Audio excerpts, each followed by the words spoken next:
ಕನ್ನಡ ನಮ್ಮೆಲ್ಲರ ಮೈ ಮನಸ್ಸಿನ ಹೊಂಗನಸಿನ ಕನ್ನಡ ಎಂಬ ಚನ್ನವೀರ ಕಣವಿಯವರ ನುಡಿಮುತ್ತಿನಂತೆ ಕನ್ನಡವೆಂದರೆ ಬರೀ ನುಡಿಯಲ್ಲ, ಹಿರಿದಿದೆ ಅದರರ್ಥ ಎಂಬ ನುಡಿ ಮಾತನ್ನು ಮನದಲ್ಲಿ ನೆನೆಯುತ್ತಾ ಕನ್ನಡದಿಂದ, ಕನ್ನಡಕ್ಕಾಗಿ, ಕನ್ನಡಕ್ಕೋಸ್ಕರ, ಕನ್ನಡದ ಸಮಸ್ತ ಹೃದಯರಿಗೆ 70ನೇ ಕನ್ನಡ ರಾಜ್ಯೋತ್ಸವದ ಸವಿ ಶುಭಾಶಯಗಳು.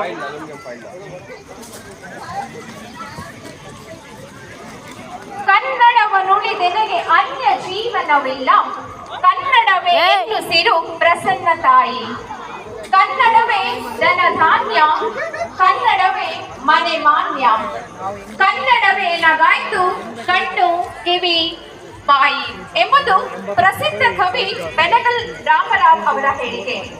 ಇಂತಹ ಪ್ರಸಿದ್ಧ ನಾಡಿನಲ್ಲಿ ಜನಿಸಿರುವ ನಾವೇ ಧನ್ಯರು.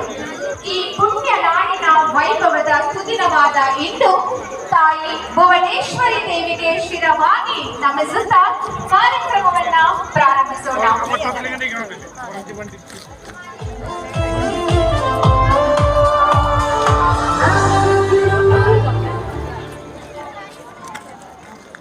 ಕಾರ್ಯಕ್ರಮವನ್ನು ಪ್ರಾರಂಭಿಸುವ ಸ್ವಲ್ಪ ಮೊದಲು ನಮ್ಮ ಬ್ರಿಗೇಡ್ನಲ್ಲಿ ಇಂತಹ ದೊಡ್ಡ ಮಟ್ಟದಲ್ಲಿ ಕನ್ನಡದ ಹಬ್ಬವನ್ನ ಪ್ರಾರಂಭಿಸಿ ಯಶಸ್ವಿಯಾಗಿ 2 ವರ್ಷಗಳನ್ನ ಪೂರೈಸಿ ಇಂದು 3ನೇ ವರ್ಷದ ಸಂಭ್ರಮದಲ್ಲಿದ್ದೇವೆ.